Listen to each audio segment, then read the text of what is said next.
Hey there, it is Faith Talk Live. I'm Rick Probst.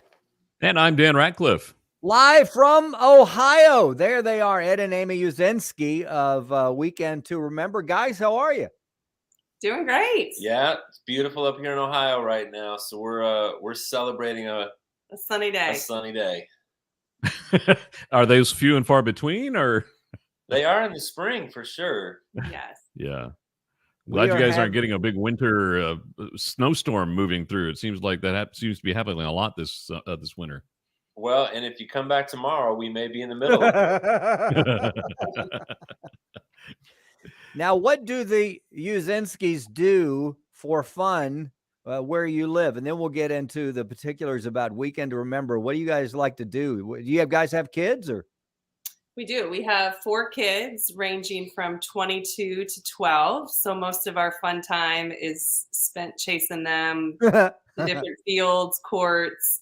But we also have a little lake that's not far from here. So in the summertime, as much as I can, at least, I am jumping out onto that lake. So we really enjoy it. We've got, a few acres of land here. So we like just to be outside as much as we can. At least I do. That's a good answer. I'll take that answer. Ditto what she said. Yeah. Yep. Yes. Ed and Amy Uszynski, a part of Weekend to Remember, and there's a Weekend to Remember coming up here in March 31st to April the 2nd, Crown Plaza, Atlanta Perimeter, Ravinia. And you guys were there last year. How'd that go for you? We had a blast, actually. Yeah, it was one of our, I'm not just saying this because we're talking to you guys. It was one of our favorite conferences that we've done in years. The crowd was super fun. It was a big crowd. It's a great facility. It's beautiful. Yeah, it was just wonderful. So we had a great time, talked about it the whole next week afterwards, actually. Well, tell us, first of all, how you guys got involved with the Weekend to Remember and Family Life organization. Yeah, good question. Well, we actually work with Athletes in Action in our full-time regular gig. So we work with college and professional athletes, and that's a branch of Crew, and Family Life is a branch of the Crew ministry. And so that's what our initial connection was. And somebody recommended us to the speaker team 20 years ago. This is actually our 20th year that we've been doing these conferences. We do a few of them a year. And once we got invited into it, we loved it.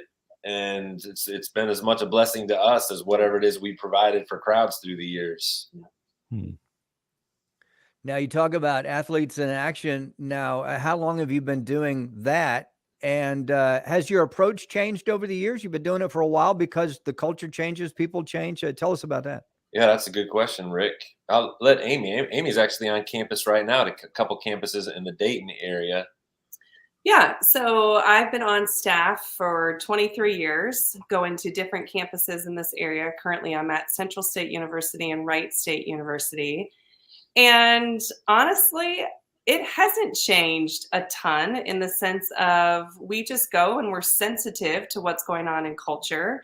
But the gospel is the gospel. And so we go in, and if we've gotten in with a certain basketball team or volleyball team or track team, we go in and we share who we are. And then we just invite athletes into discipleship opportunities. So whether that's me going onto the campus or having different girls and studies in our home, we do that. But we're inviting people as much as they want into a relationship with Jesus. So that's what day to day looks like in ministry for me. Yeah, and you know what's interesting, Rick? I know that the cultural moment we find ourselves in might be more overall hostile to the gospel, but individual 20-year-old kids are still looking for something, and that's not any different now than it was 20 years ago or 40 years ago. And coaches are still open to anything that might give an advantage to their team or might help their athletes stay in line. So I think there's still a positive attitude towards the presence of Athletes in Action staff or Fellowship of Christian Athletes, as long as you're not doing anything to offend them by your other behaviors. They want us to be there. I think they see us as an asset to their teams, and certainly the kids that want to grow in Jesus are happy that we're there. That's awesome. Well, we appreciate what you guys do on the college campuses because, I mean, we keep saying it. The college age kids these days, it seems they're turning away from the church so much, and anything we can do to keep them engaged and push them towards Christ. That's we appreciate you guys doing that. But back to the Weekend to Remember. So for folks who may have never come to a Weekend to Remember weekend, and they may be going, "Oh, I don't know what to expect. Is this going to be awkward? What can they expect?" Yep. It's interesting because one of our favorite parts of the whole weekend really is when we get to Sunday and people are lined up to come up to us and say, "This is not what I thought it was going to be. It was much better." And we had a bunch, guys with tears in their eyes that are standing there waiting to tell us that this was way better than they thought it was going to be, because they had opportunities to have conversations with each other. Is probably the most important thing that happens over the course of the weekend, is we set people up to have the conversations they most need to have, but for all kinds of reasons have not been having with each other. So I think that's really the main thing that happens. There's 9 sessions, which sounds like a lot, but they're not long sessions, and they're fun. And anybody that's part of the speaker team, the number one thing that gets talked about all the time is just how authentic and real and vulnerable the speakers are. So it's not like people are not being preached at. It's not like sitting in a seminary class or you're in a classroom setting. It's just real people that are up front that are going to put some things out on the table and create a space for you to have a conversation about them. Just the different elements of marriage. What would you add to that? And I think another thing that people often rave about is just getting away for the weekend, that they get away from the responsibilities of home, of children, of work, of, jobs around the house. And they get to have extended time, like Ed said, to talk with each other, to be with each other. That's another positive thing that we often hear. Ed and Amy Uszynski of Weekend to Remember. And I think, Dan, isn't it, we're giving away, is it this particular Weekend to Remember, somebody, the grand prize winner, they're going to win like free passes to get there, and also a weekend, right? At the hotel. Yeah. You get to stay at the hotel for free. So yeah. Which is pretty cool. And then you got the benefit of all the speakers and the ministry, like you said, for them. Both Dan and I, with our wives separately, have gone to Weekend Remembers. I think ours was, Donna and I was about 10, 15 years, maybe. I'm not sure when yours was, but it was a long time ago. Yeah. I didn't know what to expect. And then by the end of the weekend, the same thing. It was like just really, really ministered to, and just eyes opened, and okay, this is really good. And the folks that, I can't even remember the names of the folks that back then that did it, but they were so real. It wasn't, just shiny and, just trying to, it was just really authentic and practical and life-changing.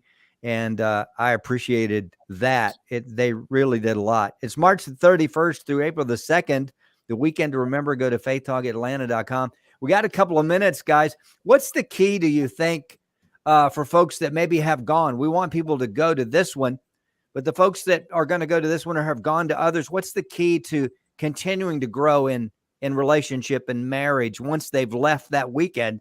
Because that weekend is amazing. Yeah, it's a good question, Rick.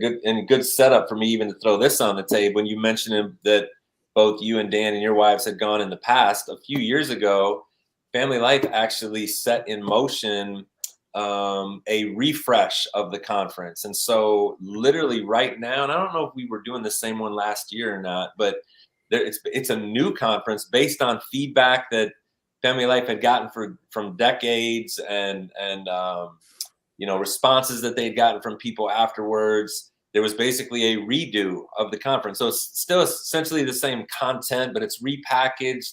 There's a lot more space to have conversation with your spouse in the midst of it. Sessions are not as long as they used to be. It breathes a little bit easier. So people that have already been before, that might be wondering, why would I go again? It's a new conference. And I think one of the things that we're always encouraging people to do too, in terms of coming again, would be to come with other friends. We just think the best way to even take the conference in is to do it with some other friends so that the conversation continues afterwards. Because that's really how you keep growing, I think, is to keep having the conversations that started that weekend, or at least that got ignited that weekend, to keep having them. I mean, that's how we keep growing. I mean, we do the conferences and we're constantly being confronted not only by the things we're saying, but the things we're hearing.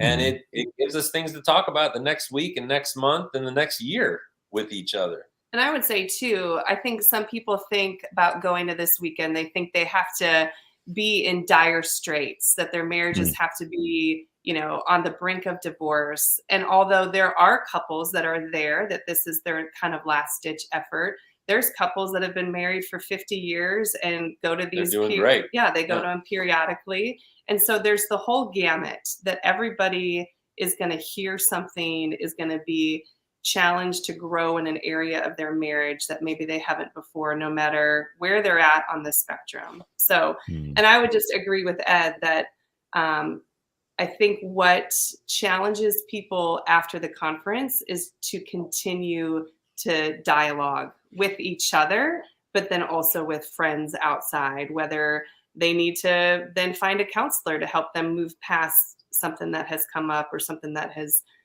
been going on for quite a while. So finding counselors, finding good friends, and being involved in a local church that's going to continue to talk about marriage, because you can't go to one marriage conference and get everything fixed. Yeah. It is man, I thought that's how it worked. Unfortunately, it is interesting on Sundays that you'll get people, like Amy said, who literally have divorce papers with them, who will say, we at least have hope to go home and try. So you get that response. And then you have people that came in saying, we feel very, very healthy, but we actually realized we needed to talk about some things that we just haven't thought about in a while with each other. Maybe we thought we were in a different place in this other season, but now that we're in a different season, this became something that was really good to talk about again. So we hear that from both ends of the spectrum. Yeah. So good. Ed Amy Uszynski of Weekend to Remember, weekendtoremember.com, a great place to go to. FaithTalkAtlanta.com too. March 31st to April 2nd, Crown Plaza, Atlanta Perimeter, Ravinia. And as I mentioned earlier, you could win the weekend there, the stay in the grand prize, and also your Weekend Remember taken care of, paid for. Guys, we'd love to get with you again about Athletes in Action. We'll get you on the show, talk more about that. We could talk about Weekend Remember, whatever you want to talk about, but you're such a delight. We appreciate you. And we got to take a break. We will be right back. I'm Rick Probst. And I'm Dan Ratcliffe. This is Faith Talk Live.